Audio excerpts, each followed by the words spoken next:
भयनगर में योगी अमृत के इस प्रयोग को देख हैरान सभी लोग हिचकिचाकर पीछे हटने लगे। उन्हें श्रावणी के नाम से जुड़ी हर चीज से डर था। फिर ये तो मंत्रों से बंधा उसका जीवित खून था। वहीं योगी अमृत जंगल में कैद हो चुकी उन आत्माओं की अनुपस्थिति का फायदा उठाकर जल्दी से जल्दी ये यज्ञ संपन्न कर लेना चाहते थे। उन्होंने तुरंत खून के इस पात्र को यज्ञ बेदी पर रखा और मंत्र पढ़ना शुरू कर दिया। पर तभी चौधरी चरण सिंह अपने चमचों के साथ वहां आ पहुंचा। सबका ध्यान उस ओर गया। अपनी बड़ी बड़ी मूंछों को ताव देता हुआ चौधरी चरण सिंह हवन कुंड की तरफ बढ़ा। देखियो रे सज्जन सिंह, अठे तो चंदन लाल और योगी रो रट्टो चल रही हो से केरे जोगी। चरण सिंह को देखते ही मुखिया चंदन लाल का खून खौल उठा। तो वहीं चरण सिंह जूतों सहित हवन पंडाल में घुसते हुए चंदन लाल के पोते नंदू के सिर पर हाथ फेर अब उबलते हुए खून को देख चिढ़ाते हुए बोला, अरे बाबा री, जहाँ तो पार्टी चल रही से लाल मिर्ची रो बगार लगा, जोगी सब्जी री तैयारी कर चुका। रे गांव वालों, रोटी तो घर से लाए हो ना। नीचे उतरो, योगी अमृत ने गुस्से में दांत पीसते हुए कहा। जोगी गुस्सा हो गया के? आज नहीं चरण सिंह, ये बहुत जरूरी है भयनगर के लिए।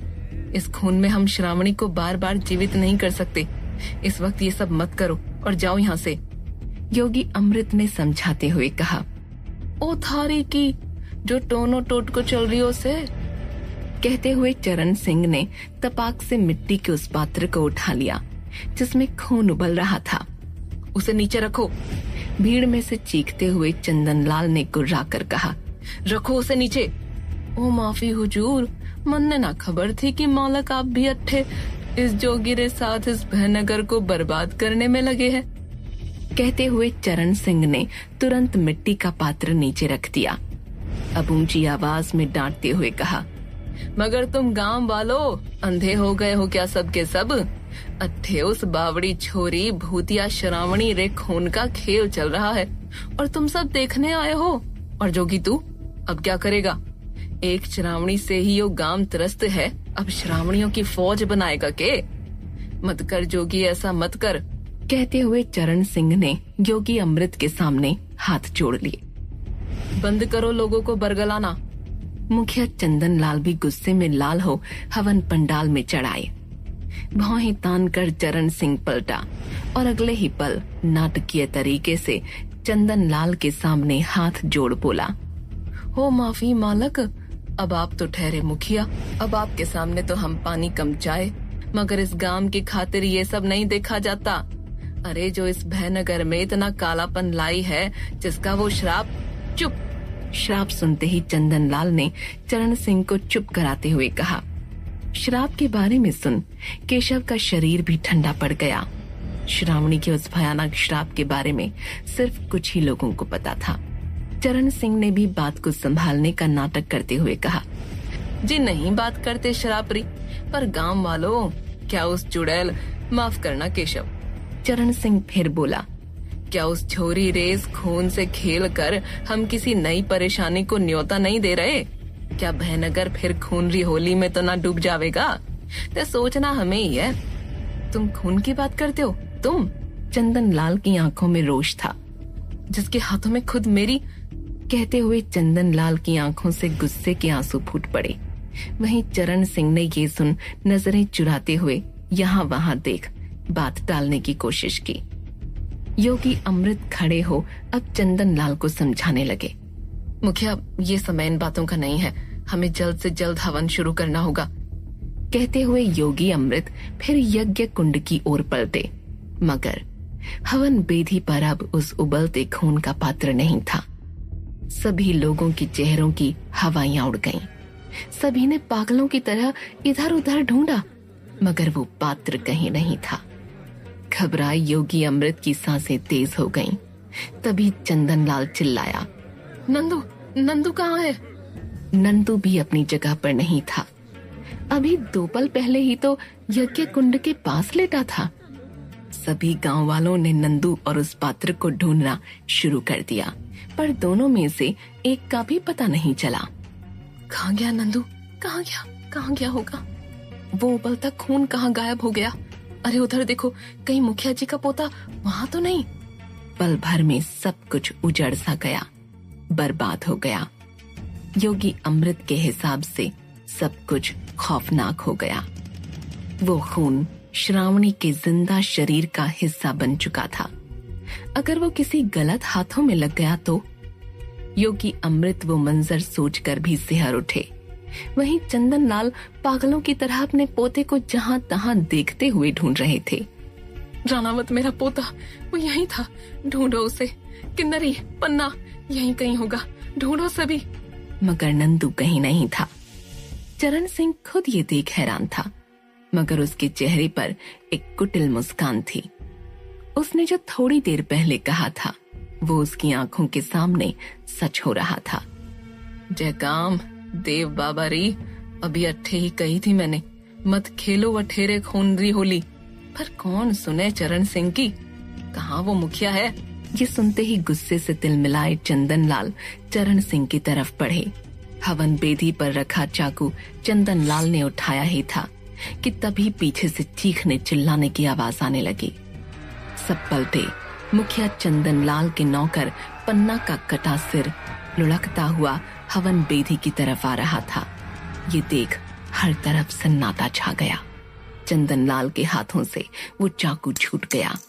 एक गहरी शांति के बाद लोगों की चीख पुकार से पूरा माहौल मातम में बदल गया और लोगों के इस शोर को चीरती एक आवाज तभी हर दिशा में गूंज उठी। इस आवाज में मासूमियत के साथ जैसे साक्षात मौत बोल रही थी। भयानक आवाज करता मात्र 5 महीने का नन्हा नंदू कुएं की मुंडेर पर आंखें मूंदे घुटने घुटने चल रहा था। पन्ना का कटा धड़ नंदू के ठीक सामने कुएं से सटके निढाल पड़ा था। तभी नंदू के भीतर से जैसे कोई बुढ़िया चीख उठी और इठलाती हुई गाने लगी। एक तुतलाते हुए बच्चे और बुढ़िया का गीत, वो गीत जो मौत की लोरी था, सबको हमेशा के लिए सुला देने वाला गीत। सो जा राजकुमार, उठाने आएगी तुझे मांगती पुकार। सो गया चंदा, सो गए तारे, सो गई फूलों की फुहार। सो जा राजकुमार। अचानक हंसते हंसते नंदू भीड़ की ओर पलटा। उसके मुंह के आसपास जमा वो लाल खून, उसकी बड़ी बड़ी आंखों से गायब हुई वो पुतलियां और उसके मुंह से छिपकली सी फुंकारती वो लंबी सी जबान देखकर सबका शरीर ठंडा पड़ गया। यहाँ तक कि चौधरी चरण सिंह के पैर भी कंपकपाने लगे। ये क्या है? वहीं सभी के चेहरे पर ये डर देख नंदू के चेहरे पर एक सुकून फैल गया।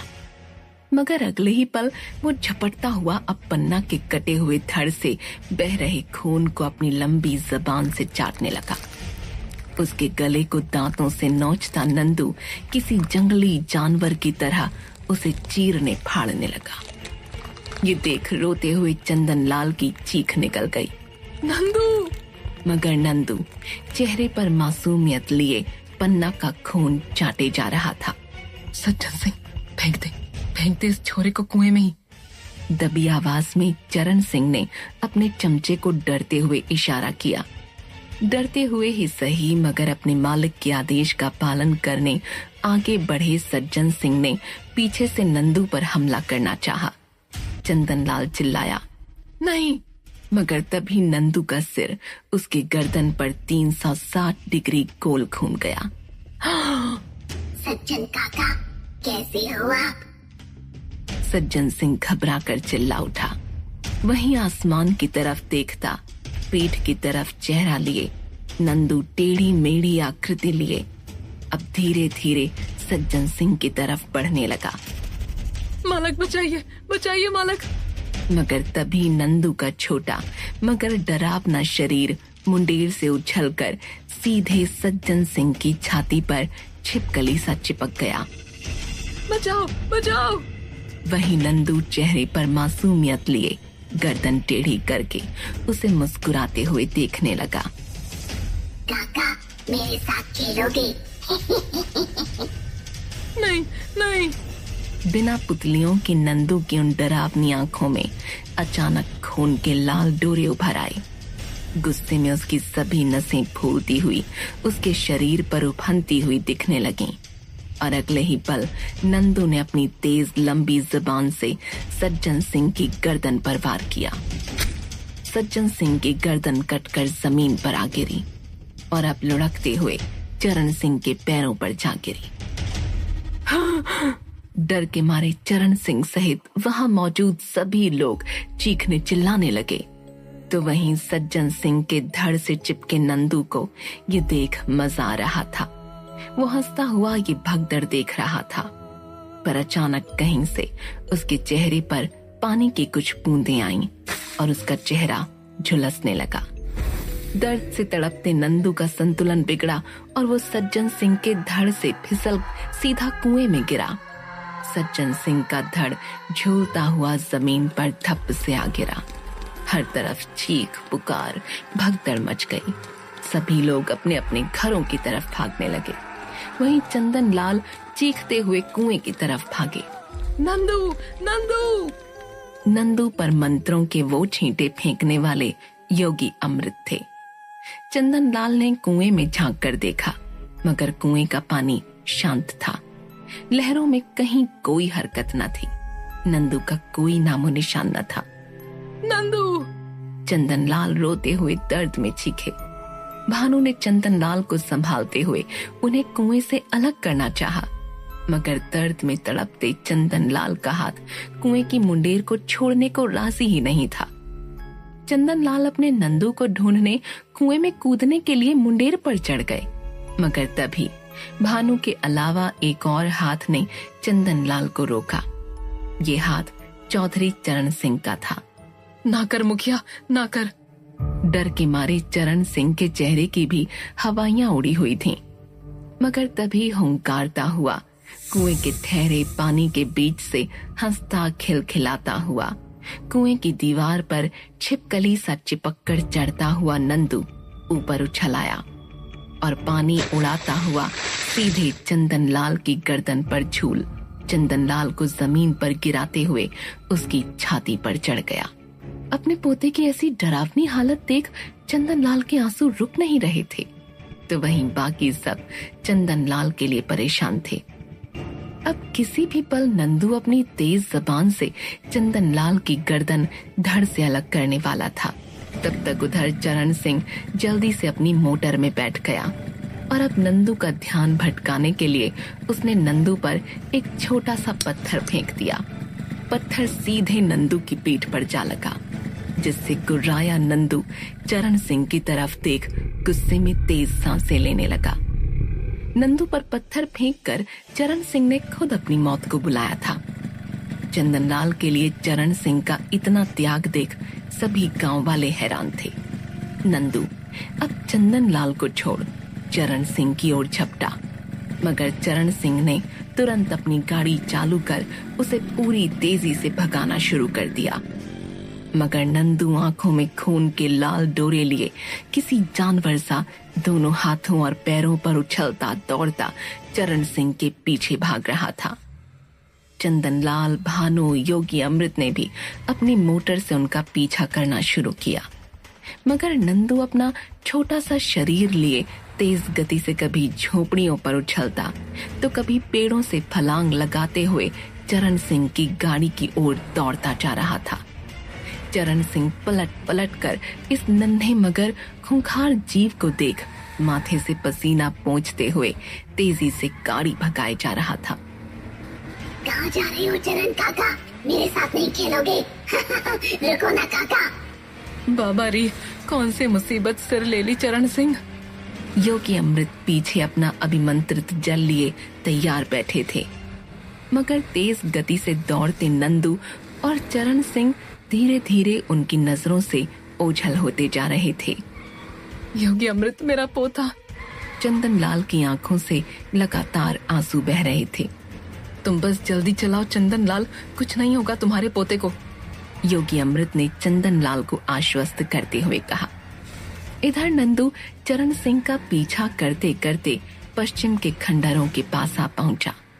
ऊबड़ खाबड़ सड़क पर जहां चौधरी चरण सिंह तेजी से गाड़ी चला रहा था, तो वहीं हवा की गति से दौड़ते नंदू के शरीर से अचानक एक काला धुआं निकल हवा में उड़ने लगा।